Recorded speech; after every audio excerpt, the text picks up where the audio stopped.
Hello and welcome to the Arms Control Poseur podcast. My name is William Albert, Director of Strategy, Technology and Arms Control at the International Institute for Strategic Studies in Berlin. I will be your host as we explore the world of arms control. On each podcast, I will interview the great and the good of the arms control community about a current event related to a treaty or agreement, past, present, or only proposed. Then together we will go, hopefully, deep enough on the history and functioning of the agreement to help you make sense of it all. And, well, that's the idea anyway. This podcast is funded by the European Union Non-Proliferation and Disarmament Consortium. Now let's get underway. On today's episode of the Arms Control Poseur podcast, our special guest is Dr. Hanna Notte. She is the director of the Eurasia Non-Proliferation Program at the James Martin Center for Non-Proliferation Studies and a senior associate in the Europe, Russia, and Eurasia program at the Center for Strategic and International Studies in Washington, D.C. Today, we're going to talk about conflict in the Middle East and an arms control effort that once was underway to try to address that and any lessons that we can come to for today. Hanna, thank you for being here today. Thanks for inviting me, William. That's not a problem.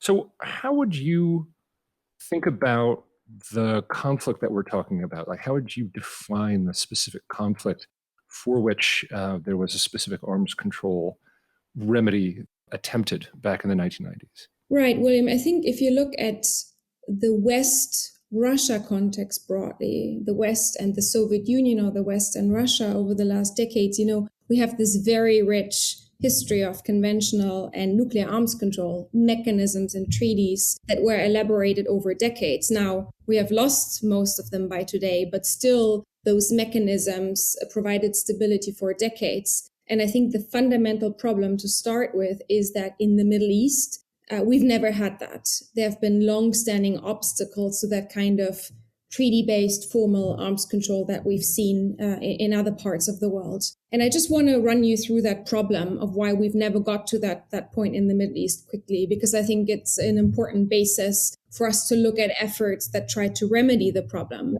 What you have in the Middle East is fundamentally, an absence of diplomatic relations between key states, Israel and Iran. You don't just have an asymmetry in capabilities that you want to rein in, but even a deniability. So Israel has pursued an opacity policy in the nuclear realm. And on the basis of that, you also have an asymmetry in obligations, with Israel not being a party to the NPT. At the core of the problem in the Middle East, you also have differences in the perceived purpose of arms control and the sequencing towards that purpose, or the sort of the chicken and egg problem. What comes first? Are we starting with arms control in the region and then we enhance regional security? Or do we have to start with regional security and then we can build arms control on that? I think that fundamental tension has been at the core of the problem.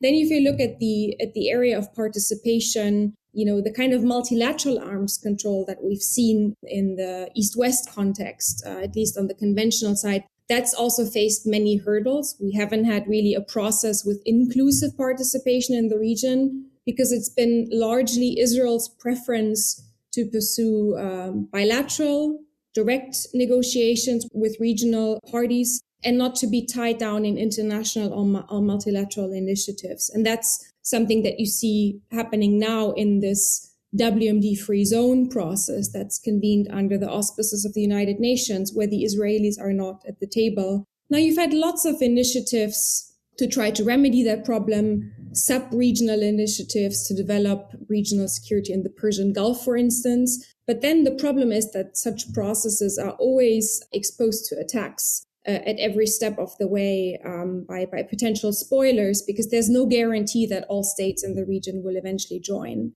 Another problem that's compounded this already very complicated picture is either the non-participation, non-ratification of various international agreements in the arms control space, or also the violation of such agreements. So if you look, for example, at the NPT, out of the 6 countries that have been established to have violated the NPT in the past, as confirmed by the IAEA, 4 of those states are from the Middle East region. Iraq, Iran, Libya, and Syria. There's compliance concerns. A country like Syria stands accused of not being in compliance with its obligations under the Chemical Weapons Convention, with which Syria joined some 10 years ago. And what you usually do in the arms control space is that that compliance concerns elicit calls for more intrusive verification, but that has faced hurdles in the Middle East just because the distrust between the different players is so high. So these are just some of the legacy obstacles that have led us into a situation, William,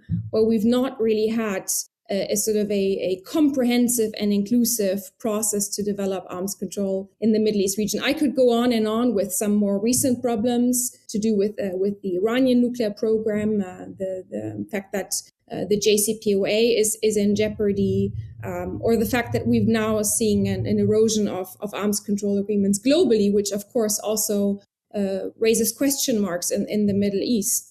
But this is sort of the lay of the land that we have, a very difficult, convoluted problem set. And basically, the response that we're now seeing by various actors in the international community is to address just parts of the problem, take like a little piece of the problem and try to address that, whether that's the WMD free zone process, which I already mentioned, but where Israel's not at the table, or efforts through the Abraham Accords and the Nega Forum to build sort of regional security with a subset of actors. There's no comprehensive forum to address these issues at this time. So can I ask you a couple questions then? I mean, first of all, the JCPOA, the Joint Comprehensive Program of Action on Iran's nuclear program, in a lot of trouble. The Nuclear Non-Proliferation Treaty, or NPT. The nuclear weapon free zone process. I want to ask you a little bit about that. But my first question is, you mentioned that there's no multilateral forum. There's not really multilateralism in the region. And it struck me that, yes, Israel tries some bilateral negotiations and has had some success. But why not multilateralism? Is that tied to the question of legitimacy and the desire for states not to confer legitimacy on each other by either being seen to negotiate or entering multilateral forums? And I guess that also ties back to the Middle East weapons of mass destruction free zone. So can you tell me a little bit about why there's not a push, why there's not a natural effort for multilateralism coming from the region itself? And if you could tell me a little bit about the Middle East nuclear weapon free zone issue. Yeah, so I think the resistance to being tied down in a multilateral process comes mostly from the Israeli side, and it's rooted sort of in two things. First of all, this opacity policy that I mentioned, the non-admission to the possession of nuclear weapons, but also much more fundamentally, William, the fear by Israel to be automatically singled out and in a minority exposed to Arab states who will always be in the majority vis-a-vis Israel, and can therefore draw Israel on what it has called the slippery slope towards nuclear disarmament. So even in the ACRS process, which we'll talk a little bit about soon on this episode, where the Israelis eventually participated, they were very concerned about being in this minority in a multilateral process. So you had certain procedural decisions taken in ACRS at the outset that mitigated these Israeli concerns. For example, the consensus rule that nothing could be decided in ACRS unless it was by consensus, and that nothing is agreed until everything is agreed. But I think this was sort of at the root. This is at the root of the problem of why we have no truly multilateral process. And then, of course, as I already mentioned, the absence of even formal diplomatic relations between states like Iran and Israel also make it very difficult for these parties to even sit together at the table. That gets the legitimacy question, countries just not seeing each other as legitimate. So Right. you mentioned ACRS. I wonder, all right, first of all, I want to note that you and good friend of both of us, Dr. Hanna Notte, the director of Middle East Non-Proliferation for the James Martin Center, you two were working together to record an oral history of ACRS. And so can you tell me a little bit about that project? First of all, if you could define what is ACRS, but then a little bit about the history of how that started, and if you could tell me what brought you to study this particular initiative. Yeah, very happy to. ACRS, I suppose, is a somewhat obscure episode in the history of arms control negotiations. Not everyone will be familiar with it, but this was a process that came out of the 1991 Madrid conference, a multilateral working group alongside four other multilateral working groups. So sorry, what was the conference in Madrid in 1991? Well, it was convened right after the end of the Cold War under President George H.W. Bush, and Secretary of State James Baker was materially involved in that effort to try to see whether peace could be fostered between Israel and those Arab states with which Israel didn't have peace at that time. So Jordan, Syria, Lebanon, and then, of course, the Palestinians. So to basically move the Israeli-Palestinian conflict forward. So it was a big conference. Most regional states were involved in it. And as a result, these multilateral working groups were established on economic development, on water, on the refugee problem, on the environment. And the final working group was called ACRS, on arms control and regional security. That process became possible, William, because at that time, so to say, the stars aligned, geopolitically speaking. You know, you had the end of the Cold War and the collapse of the Soviet Union, and with that, a sort of overwhelming display of American power, also in the first Gulf War. So U.S. leadership was at an all-time high, I would say. So the Americans were very well positioned to do such a heavy lift diplomatically to get all these different players around the table. The Americans had the leverage to get a somewhat reluctant Israel to the table. We already talked about the fact that Israel wasn't thrilled to be involved in a multilateral process on arms control and regional security. There had been some other positive developments, some advances in the non-proliferation space, with negotiations towards the Chemical Weapons Convention, for example, that generated some optimism that something could be done. But then another thing I want to mention here is that, with the first Gulf War, that had also brought home to the region, the Middle East region that we're talking about here, the fact that there was a real prospect of WMD use in an armed conflict, which sort of elevated the focus of everyone on arms control. So these various factors sort of came together to make ACRS possible 30 years ago, and establish this comprehensive process that ran for a number of years. I'm so very happy to talk you through what ACRS then actually was. But yeah, you're also right to say that Chen and I, a number of years ago, decided to pursue this oral history on the process, because no official record was taken during ACRS. It was very important to the parties to keep this process very informal. And, as we moved a few years ago into the WMD free zone process, which you already mentioned, it felt almost, it felt ludicrous and almost sort of criminal not to have a sort of public record and rich analysis on the process, on the one very comprehensive process 30 years ago, where a lot of regional players were involved in regional negotiation. I mean, of course, a lot of people have written on ACRS, even those who participated in it. And there have been good studies written on ACRS over the last 3 decades. But there's been no comprehensive account of all the different parties that were involved. And so what we did is we conducted interviews with about 40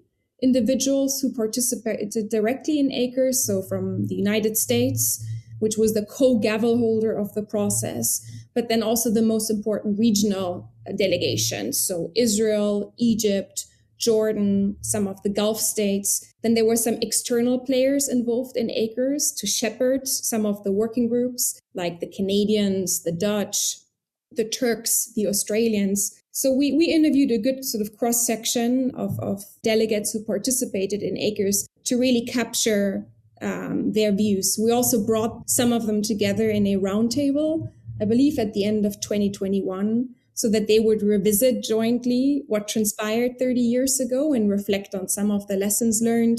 We also collected some archival documents related to the process, and we did all of this together with our partner, the History and Public Policy program at the Wilson Center. And so all of this material that I just mentioned is actually captured in their digital archive on ACRS. That's great. I love the Wilson Center. Their stuff on the Cold War, all the documentation that they pulled together is just extraordinary. So that seems like a natural place to bring this. Was it your idea? Was it you and Chen came up with this, or did someone else approach you and say this would be a good idea? I must be completely frank with you here, William. So this all happened at the time when I joined CNS, which is the partner organization of the Vienna Center, for which I now work. Center for Proliferation Studies, CNS. Exactly, the James Martin Center. That's right. And so this was the first project I undertook with Chen when I joined, and this was already in the works by the time I arrived. Chen, my colleague, she's someone who's worked on arms control in the Middle East for her entire career, on the zone process. And so she had been trying to figure out this project for a number of years, and got everything in place. That's great. So you'll have to talk to her to get perhaps the full story. Oh, I will. No, but it's really interesting. So the context of this, then, it's George H.W. Bush and James Baker themselves realizing that, with the end of the Cold War, this is a historic opportunity. So I assume at this point, is it Yeltsin or is it Gorbachev still at the very outset of the process? At the very outset of the process, I think the first plenaries and ACRS happen in, I guess it's really right about around the time when of the end of the Soviet Union, which I suppose Gorbachev announces in December 1991. And I think the first plenary of ACRS convenes literally in January 1992, though I would have to go back and check that. So it's really a time when things are very much in flux in the Soviet Union, which then the Russian Federation. And, William, Russia was then made co-gavel holder of the whole process together with the United States. But if you talk to people who were involved in the process at the time, from the American delegation or the regionals, they felt that was important, that Russia was sort of involved. It was important for a lot of the Soviet Union sort of legacy Arab partners, because, of course, the United States was perceived to being close with Israel. And so for the Arabs, it was important to have Russia. But the Russians were not heavily involved, if we're being frank, in that process, as it then played out in the early 90s, just because there was so much going on. Sure. With the end of the Soviet Union and then the early 90s in Russia. Right. Yeah, we're talking about the START Treaty, the CFE Treaty, the collapse of the Soviet military, the repatriation of nuclear weapons, that process of trying to pry them out of Eastern Europe. Yeah, I mean, I imagine they didn't have a lot of diplomatic bandwidth. Yeah. So, but did they have a point person? Was their foreign minister involved, or did they name someone, or was it just a rotating cast of characters, like whoever was available to help with the process? No, look, on most sides, there were kind of key individuals who were involved sort of throughout the process. And the same was the case on the Russian side. Now, I will tell you frankly, William, that very much to my grievance, Russia was one of the delegations where we didn't manage to interview someone for this oral history. Some of the key individuals had already unfortunately passed away by the point that we started this oral history. And then a few others whom we approached, I mean, we really tried, declined to be interviewed for this oral history, either because these are individuals who are still in positions in the foreign ministry today.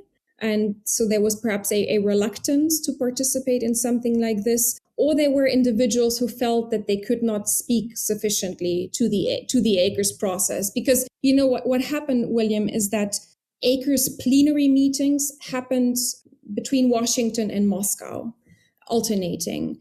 And so for the plenaries that happened in Moscow in the early 90s, there would be individuals in the broader arms control crowd, foreign ministry, but also experts who would participate. But some of those individuals were just involved in one or two ACRS meetings, not in the whole process. And so some of those felt sort of 30 years on that they had not been sort of sufficiently involved to have enough recollection to really speak to the substance of the process. And can I ask you something? So, I mean, was it someone like Roland Temirbayev involved? Was Sasha Grushko involved? Was Mikhail Ulyanov or Anatoly Antonov involved? Like any of the bigwigs that we know today? Yeah, some of the big names were involved. Someone like Ambassador Berdenikov, for instance. Some of these people pop up on the lists if you sort of go through the Moscow meetings. But again, they might have been involved in just one or two meetings. If you look at a plenary list, there would be 10, 12 people from a country delegation, but sort of not a heavy involvement in the process. So how would you describe then what are the initial aims? What did Bush and Baker set out exactly to do, and how did they frame this? How did they set this up to succeed? Yeah. You mentioned they had different working groups, or how did this work? I mean, plenaries were going back and forth between DC and Moscow. Moscow initially, yeah. No, this is where it gets a bit complicated. So bear with me. Or was it just? Yeah, can you tell me some more? I love the details here. How did this all work? Yeah. Okay, so ACRS basically played out between 1991 and 1995. So that gives you a sense of the time frame that we're talking about. 13 Arab states were involved. Israel, a Palestinian delegation, which was initially part of a joint Jordanian-Palestinian delegation, and then the United States and Russia as these co-gavel holders, and a number of extra-regional states, which I already mentioned, which sort of helped lead the process. In that whole time frame, William, we had about 40 ACRS meetings, wow. Both plenaries and then what was called sort of intercessional meetings. Initially, the plenaries were outside the region, Washington and Moscow, but later they were moved into the region. So you had plenaries in Tunisia and Qatar, for example. Just a quick word on participation, because it's really important. Syria and Lebanon were invited to join the process, but they decided not to participate because they didn't want to appear to be normalizing with Israel before the resolution of their outstanding bilateral issues. Right. Iran, Iraq, and Libya were not invited to join the process because at that time in the early 90s, it was considered, and I'm quoting from one of the interviews here, a bridge too far to have these three countries at the table. And that's a good place for a break. We're going to come back in just a second with Hanna Notte on the Arms Control Poseur podcast.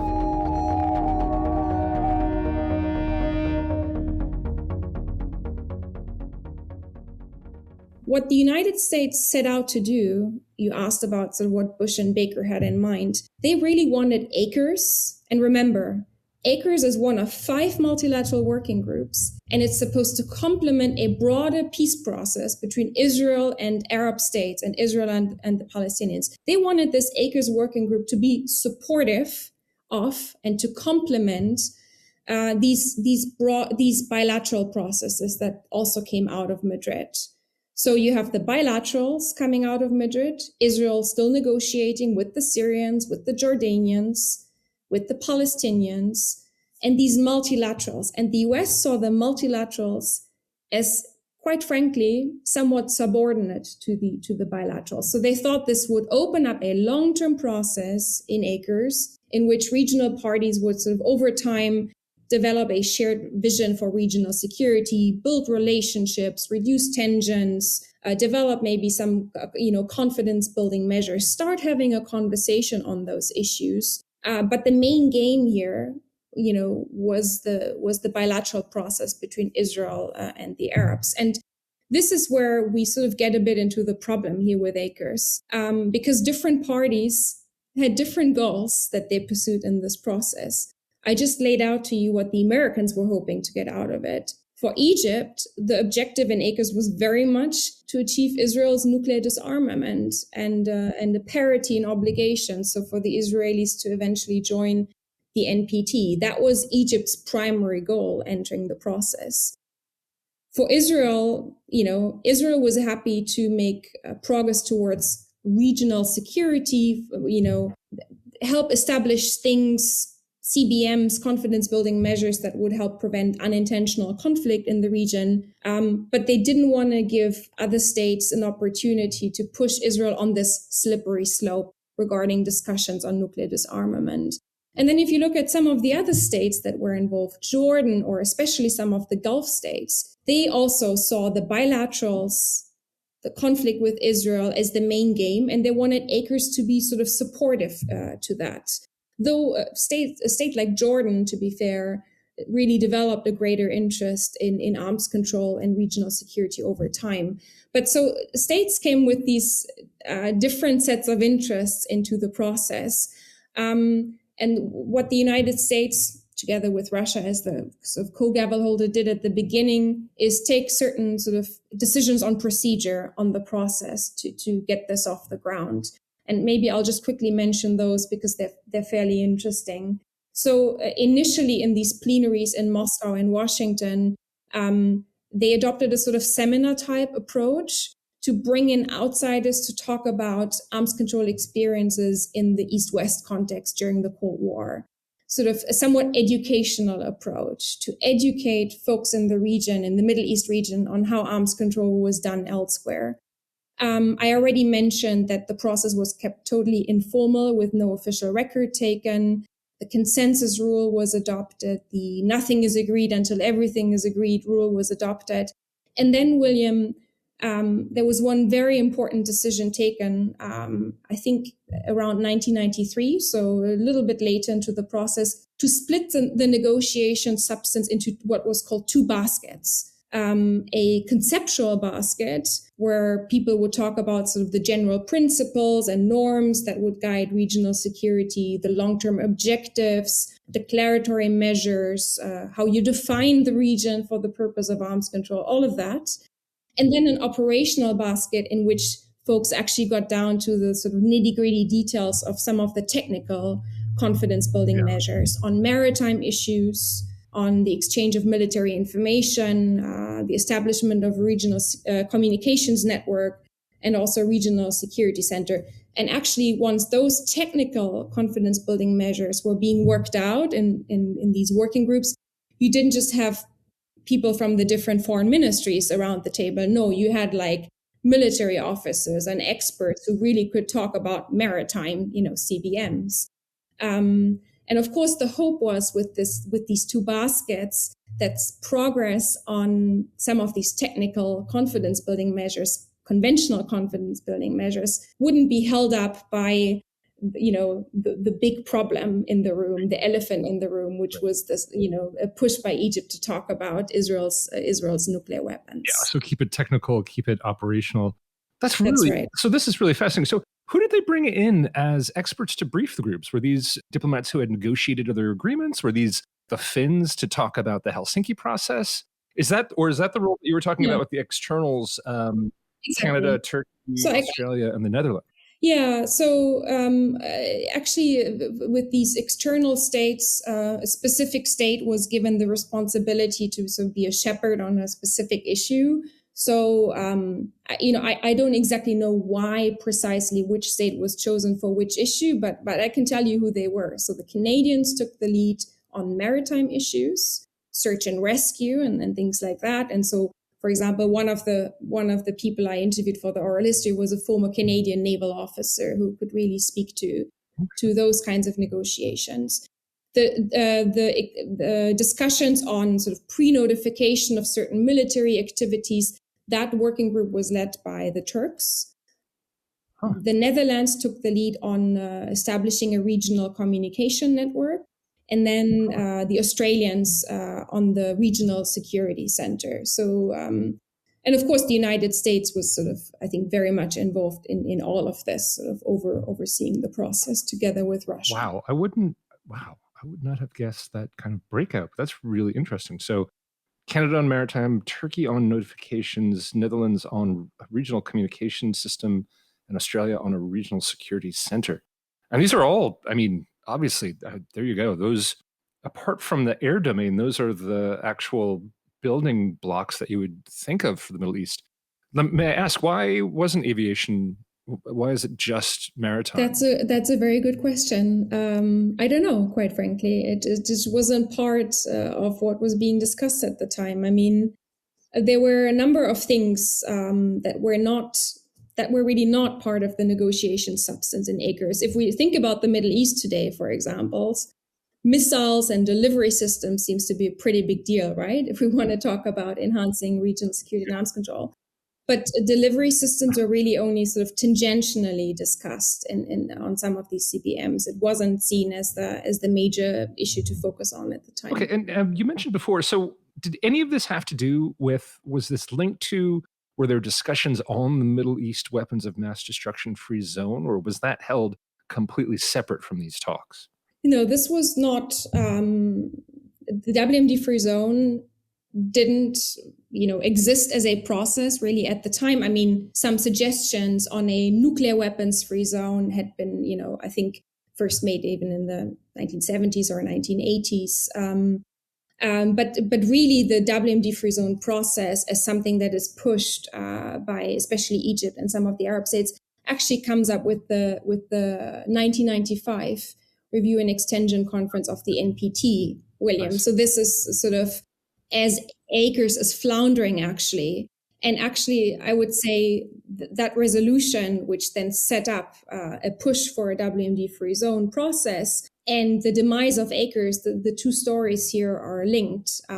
So just to sort of give a little bit of historical background here to our listeners, in 1995, there was a review conference of the NPT, in which a decision was supposed to be taken on an indefinite extension of the NPT. And that was adopted without a vote and made possible because the Arabs were given a resolution on the WMD free zone. And that resolution, which was co-sponsored at that time by the United States, the United Kingdom, and Russia, called for the establishment of, I quote, an effectively verifiable Middle East zone free of nuclear, chemical, and biological weapons and their delivery systems. And, Egypt in particular was pushing for that at the time, partially because they felt that they were not getting anywhere with Israel on the nuclear question as part of the ACRS process. So by that time that we get to that NPT conference, ACRS has been running for a number of years, and Egypt had grown increasingly frustrated with the process because Egypt felt that progress was being made on these operational issues, on these confidence building measures in the maritime, on the military notifications, all the stuff that we just talked about. Progress was being made on that, but Egypt felt that Israel was stalling on the elephant in the room. It was not willing to have a conversation on its nuclear arsenal. And so this is how you get to this resolution in 1995 on the WMD free zone. And then, of course, if we consider that history, no process or no conference on the zone was convened, even though there were several action plans adopted, for example, by the 2010 NPT review conference. And long story short, at some point, I think the Arabs got so frustrated with the lack of progress on this file that they submitted a decision to the UN General Assembly in 2018 to entrust the UN Secretary General with convening a process, a conference on the WMD free zone in the Middle East. And that gave rise to a process that we are now with since November 2019. That's when the first conference on the WMD free zone was convened. And I believe we've now had 3 conferences. So we have this process on the zone under UN auspices. But importantly, Israel is not part of that process. It's not sitting at the table. But right. So this is sort of where the stories of ACRS and the story of the WMD free zone, sort of where they both sort of originated, or where the two destinies sort of collided in 1995. I see. Now that's really interesting. So Egypt was actually irritated along with some of the Arab states because progress was being made. So that's really interesting. Can you tell me more about what was the specific progress? What did ACRS achieve? Did they come up with the text for different types of agreements like ANCSES and things like that? Or tell me more. Yeah. Well, on the achievements, yes, happy to talk about some of those specifics, but I think there's also some broader achievements which are important to sort of recognize today. But yes, in these working groups, some of these CBM agreements were sort of concluded and operationally finalized. But importantly, William, none of them were ever adopted because remember, nothing's agreed until everything's agreed. But from what I understand, this idea for a regional security center, which would be located in Jordan and have 2 affiliated institutions in Qatar and Tunisia, that was finalized on paper, the communications network, some procedures for exchange of military information a number of maritime CBMs. That was all written down and sort of agreed, but it was never adopted because then ACRS floundered. But I want to tell you a little anecdote where someone whom I interviewed, I won't say sort of what nationality, but he made the case to me, and he was a naval officer involved in some of these negotiations. He felt that the fact that these things had been worked out and agreed had a meaningful impact, even though it was never formally implemented. And he told me of this Israeli admiral who said at one of the last meetings related to maritime CBMs, and I quote this Israeli admiral now, "When I go home, I'm going to instruct all of my commanding officers of ships and aircraft to read this thing and comply with it. I'm not saying it's official. I'm not asking any of you to do the same. I'm just telling you that if one of your vessels comes across one of ours and you choose to use these signals, our guys will know what you're talking about." Now, this is just one anecdote, and I think it's extremely difficult to know how widely this was applied and how widely these dormant CBMs that were never really officially put into implementation were really implemented in the region. And certainly now we're sort of 30 years on, and I think a lot of folks don't even know that these things were agreed at some point and that these papers might still, be lying around in the foreign ministries of those states.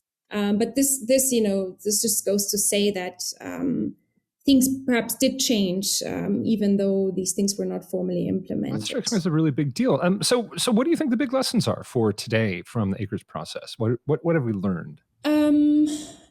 Let me point out a couple of broad things here. And, I just really want to emphasize that these don't just reflect my personal opinion. They come out of these 40 conversations that I led with people who were really intimately involved in the process. One important lesson that came out of this is participation and how important inclusive participation is. Yes, it was considered a bridge too far to have Iran, Iraq, and Libya at the table at the time. But at the same time, everyone recognized that this was really problematic, that these states were not involved. To come back to the idea of spoilers, if you create a process today and the Iranians are out in the cold, it's just really difficult to make all-encompassing sort of progress in the region. Another broad idea that came out of this was that personalities really matter. So across the board, William, the sense was that different countries brought their A-teams into ACRS, really heavy-hitting individuals who knew what they were talking about, who had the political clout back in their capitals, and who were really invested in the process. And that was considered actually really, really important. Location mattered. So the fact that this was a process that was perhaps initially convened in Washington and Moscow, but then increasingly moved into the region, gave a greater stake to these regional states, made them more invested in actually seeing this succeed. I think one of the biggest lessons for me, having sort of studied this process, is the idea that incrementalism is no panacea. So, we had this idea in ACRS that through this operational basket, you could work step by step on some of these technical CBMs to build trust. But there was an absence of political will, William, in the process to really bridge the key differences on some of the key issues. And that eventually led to the downfall of the process. So I think current or future processes will risk producing similar results unless they really address this fundamental reality. And the final thing I want to say here is a point about outside leverage. So for ACRS, the role of the United States was seen as absolutely key. This great power kicking off the process and being heavily involved. And actually, once you had a transition from the Bush to the Clinton administration, some people would argue that there was a bit of a loss of interest by the Clinton administration in the process, and that was considered problematic. But certainly everyone thought that the US played really an outsized role in this process. And as I mentioned, Russia was also sort of considered important. which sort of, I guess, gets us to a broader question in terms of where we are today and whether the current geopolitical configuration and what we're now seeing with the Russia's war against Ukraine and a reduced willingness of great powers to jointly work together on non-proliferation and perhaps arms control in other regions, what that means for a process in the Middle East going forward. Because I think, and correct me if I'm wrong, but we have this conventional wisdom perhaps that, the Middle East needs outsiders with real leverage, needs these external powers. The region cannot do arms control on its own.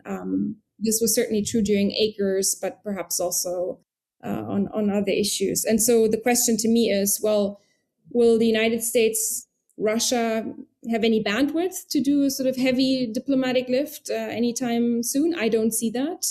And of course, will they have the political will to insulate situation in the Middle East from their broader confrontation? And quite frankly, on the Russian side, I don't see that willingness either. And then that begs the question whether the region on its own could do a comprehensive process like this, which again, we're not seeing at this time. We're just seeing sort of piecemeal efforts through the Abraham Accords and through the zone process, but nothing truly comprehensive. Wow. For me, I guess one of the things that's most interesting about this is that there's text somewhere sitting there. So, there's the US-Soviet agreement from 1972 on the avoidance of hazardous incidents on and over the high seas. Because in the US instruction order for implementing the INCSI, it actually says that the US will use this on approach with any military aircraft or ships because other countries may just be using the norms and the emergency channel and the special codes. So it strikes me that Israel might actually be implementing the INCSI in the region as a security building measure. And it'd be really interesting to know if A, other states in the region are doing that, or B, just to dust all this stuff off, put it together as a proposal and slap it on the table. I mean, I get that countries in the region were irritated that they didn't get everything that they wanted, but this, even by itself, I've been advocating the creation of regional risk reduction centers, a regional comms system, and an INCSI system, and some kind of basic exchange of military information. And it sounds like they agreed on that. They just never implemented it. So why not just find the actual text, dust it off, slap it on the table, and say, "Hey guys, don't you think this is a good idea?" and see what happens. Right. William, I think this was partially the purpose with this oral history and this whole project, to actually draw attention to the fact that all this was done in the early 90s. I mean, I think even a lot of people in our space, people who work on arms control and non-proliferation, to a lot of them, ACRS is somewhat of an obscure sort of anecdote. 30 years ago, people have heard of it, but they don't actually know what transpired. And actually, a lot transpired. One of the Egyptians I interviewed, he said that he still, when he talks to students now, 30 years on, he uses ACRS as an episode to show that the Middle East at one point almost made it. It went really far in a multilateral arms control process. And there are all these things that were achieved. It's just that almost no one's aware of it today. And so we just have to draw attention to the fact that there is this repository of things that were worked out and agreed. Wow. I mean, it's just absolutely fascinating. And I do feel like this is something that needs more attention. Are there other ways to gain attention from this? I mean, hate to say it, but kind of saying, okay, we did this oral history project is great, but what about a new initiative to sort of clean this up, put the actual proposals on the table, and push them forward in some context, either in the UN or try to restart multilateralism here on this topic? I mean, this is hot stuff. I really like this. Sure. I mean, I agree with you that now that we have also efforts by the United States to push various, I think, initiatives to enhance regional security through the NEGA Forum, which is this, initiative that came out of the Abraham Accords, or involves certain states involved in the Abraham Accords, and that has a regional security working group, among others. I would be surprised if there wasn't interest on the part of the administration to look, at what actually transpired in ACRS and what was being agreed. I think that's sort of one pathway through the regional security working group in the NEGA forum. And then, for the zone process, it's also important, and we're trying to raise awareness of this. So last summer, for example, during the NPT review conference in New York, there was a side event on the WMD free zone. And I spoke about ACRS. I gave my little ACRS pitch on what the process was and what it achieved. So to have that sort of cross fertilization, or sort of make the WMD free zone community, broadly speaking, very much aware of ACRS and what worked and what didn't work and why, and sort of what's around in terms of material. But sure, there should be more of such efforts. I very much agree with you. That's fantastic. Well, so, in short, the main takeaway is that with some agreement between great powers, it'll be really interesting to see, maybe with China's interest in diplomacy in the region and a shared interest between the US and China on perhaps a shared interest on stability in a region like the Middle East, that could be helpful. I'm not sure Russia wants to see a lot of stability right now. I think they kind of seem to be sowing chaos, and they seem to be sort of enjoying more of a spoiler role in the world these days. But maybe there's something here. Hanna, what you've done has been amazing, and I hope more people pay attention to it, and let's see what happens. Well, that about wraps it up for part 1 of the podcast. Part 2, the section where I ask Hanna about her career and how she got to be so brilliant, will come up in just a second. Thanks for sticking around.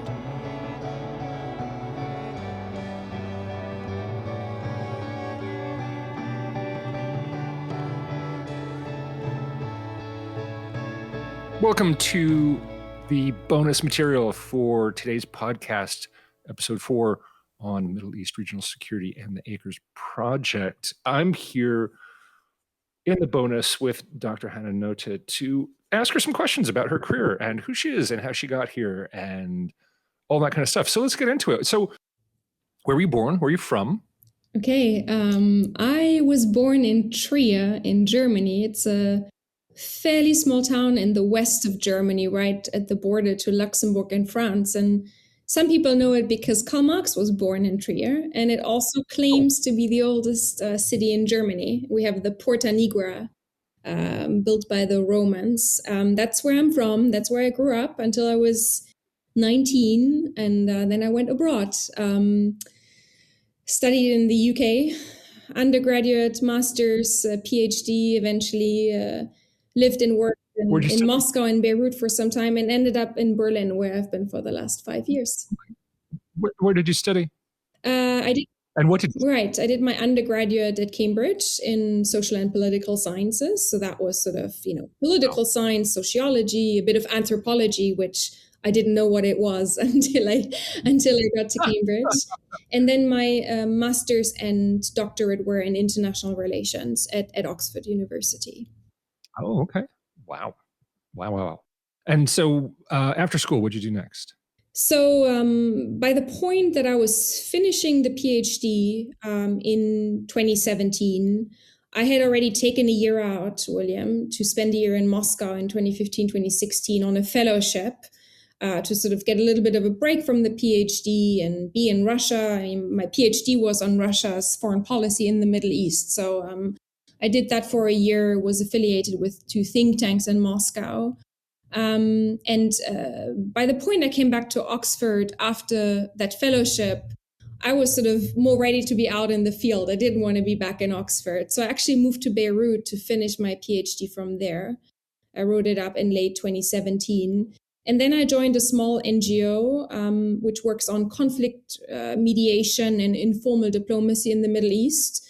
And I worked with them for 2 years. They were heavily working on the Syrian conflict, but didn't have a person to kind of help with the systematic engagement of Russia. And this is, of course, after Russia had intervened in the war in Syria. So I did that work for 2 years, based initially out of Beirut and then out of Berlin. And then I joined CNS, the James Martin Center, and then its sister organization, the VCDNP, I suppose in late 2020. So I've been doing that job now for 2.5 years.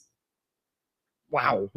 Wow. So wait, so how did you get into studying the conflicts? Like what I mean, you're studying anthropology and things Yeah. like that, and how do you decide, okay, you know what, it'd be really good is if I got knee deep in, conflicts in Syria and all Mhm. kinds of stuff like that. Yeah, so to be honest, William, I'm not one of those people who've known like all along that Russia and the Middle East, or let alone arms control and non-proliferation, is what I want to end up working on. So my undergrad was very sort of broad, and I did, political thought, and I was studying, I don't know, Wow. 18th century, 19th century philosophy, and sociology and anthropology. And actually then, sorry, I forgot to mention this, I did work for Goldman Sachs in London for 2 years as a research analyst. So I Oh was wow. doing like financial markets, and it's really Oh only my gosh. from my master's onwards. So I suppose 10 years ago that I started working more on Russia and the Middle East. I had learned Russian in school back when I was a teenager a little bit. And so I had this fascination with the Russian language. I grew up as a classical violinist, wanted to study music actually professionally for a long time, and was sort of Oh my playing gosh. Russian music. Wow. So there was this fascination coming from Russian language and music. And I sort of kept that going. I kept studying Russian on the side, but it's really just from my master's that I gravitated more towards the field of international politics, and then in particular Russia and the Middle East, which were sort of two parallel interests of mine. And at some point I thought I should bring them together, because it struck me, and this is around 2013, 2014, so a year before Russia intervened in the Syrian conflict. It struck me that there were Yeah. very few people out there who were looking at Russia in the Middle East, so the nexus between those two regions. And so I decided to go into that direction. So why did you walk away from Goldman Sachs? Well, I had 2 amazing years at Goldman Sachs, because I was not someone who had studied finance or economics or anything like that before. Let me tell you, the learning curve was steep for me in those 2 years. And I worked with some incredibly bright people. The place was very fast paced. It was absolutely fascinating.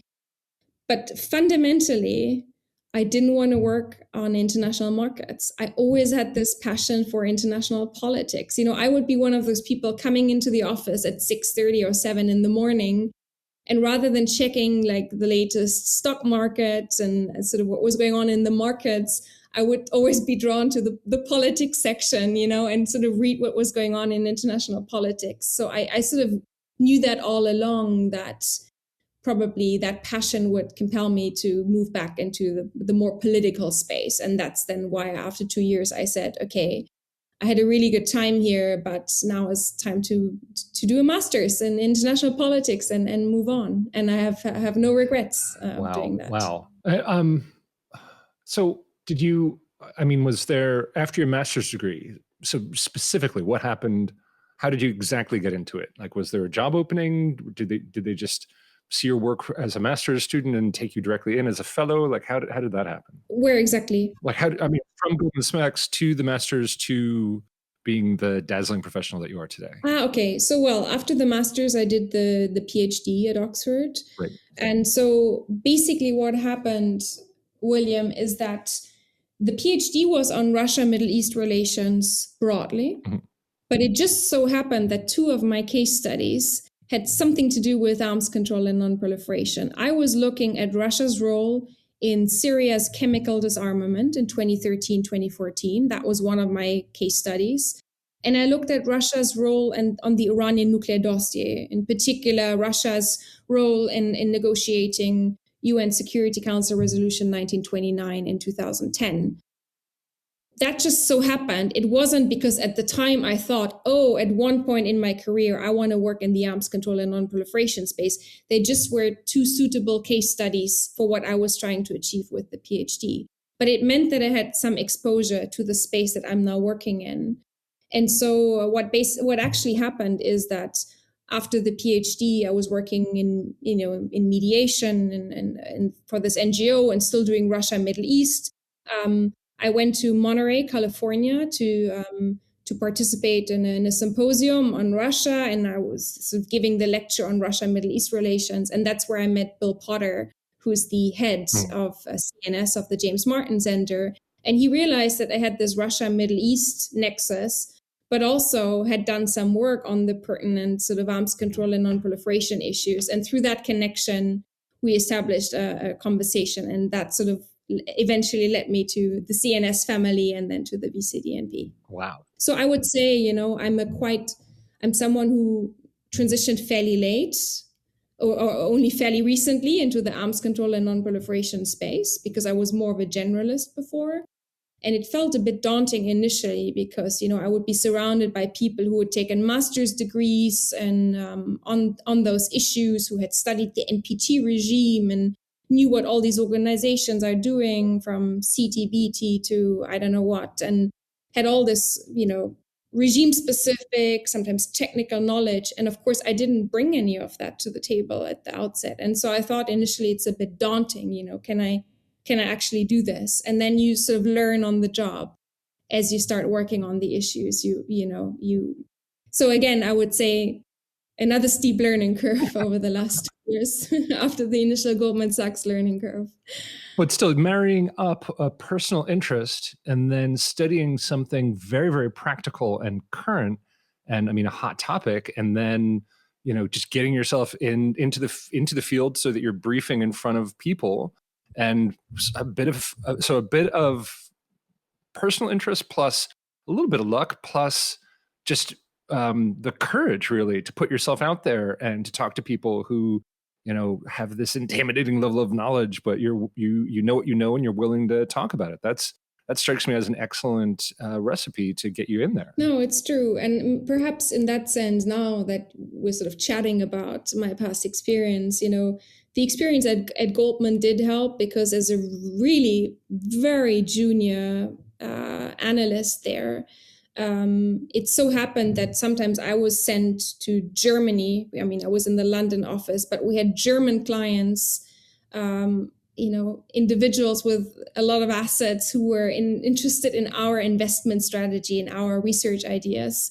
And I would go and brief them and really sit as someone aged 22 or 23 in a room with very high-powered individuals needing to brief for an hour and be asked hard questions. And, you know, it was really tough sometimes and quite a sort of daunting challenge at times. And so I think perhaps that experience, even though the subject matter was completely different from what we're talking about today, sort of steeled me a little bit for that kind of, you know, for that part of the job, which is sort of briefing and being asked the hard questions. Okay, so I have two final questions for you. One, is there any advice you would give yourself in the past in terms of the path, maybe something you wish you had done differently, sooner, later, or would you say just, you know, go for it, you're doing great? And then number two, you know, is there any advice that you'd give to a listener out there who wants to get into this field? Yeah, I think in terms of what I wish maybe I had done sooner is I sort of knew all along, even as I was embarking on the master's and then the PhD, I had a fairly good sense that I wasn't interested in a career in academia, that I was going to want to sort of be out there in a think tank, in a sort of more public policy facing job.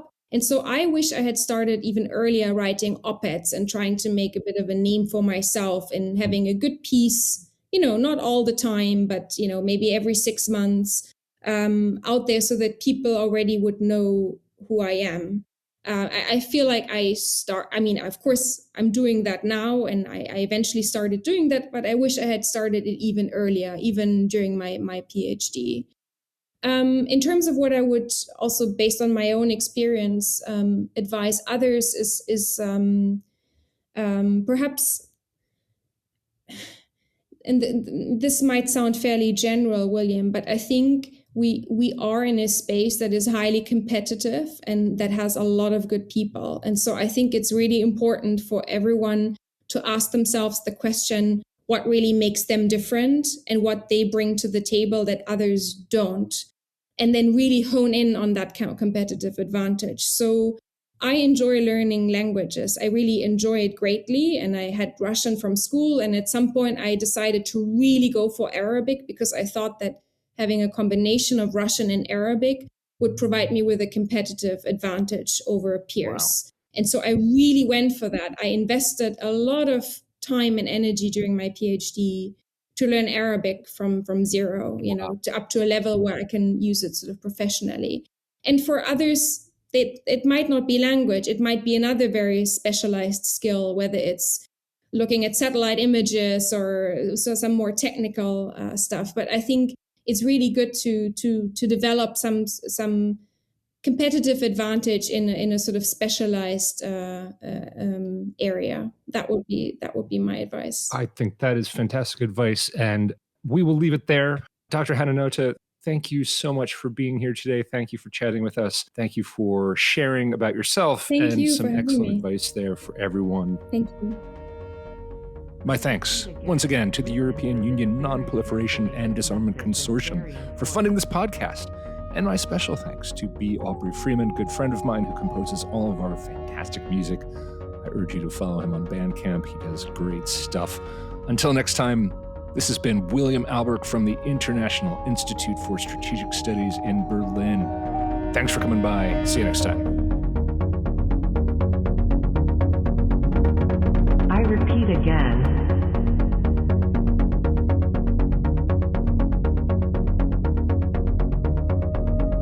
I repeat again.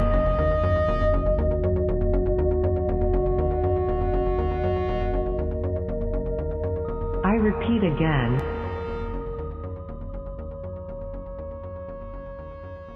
I repeat again. I repeat again.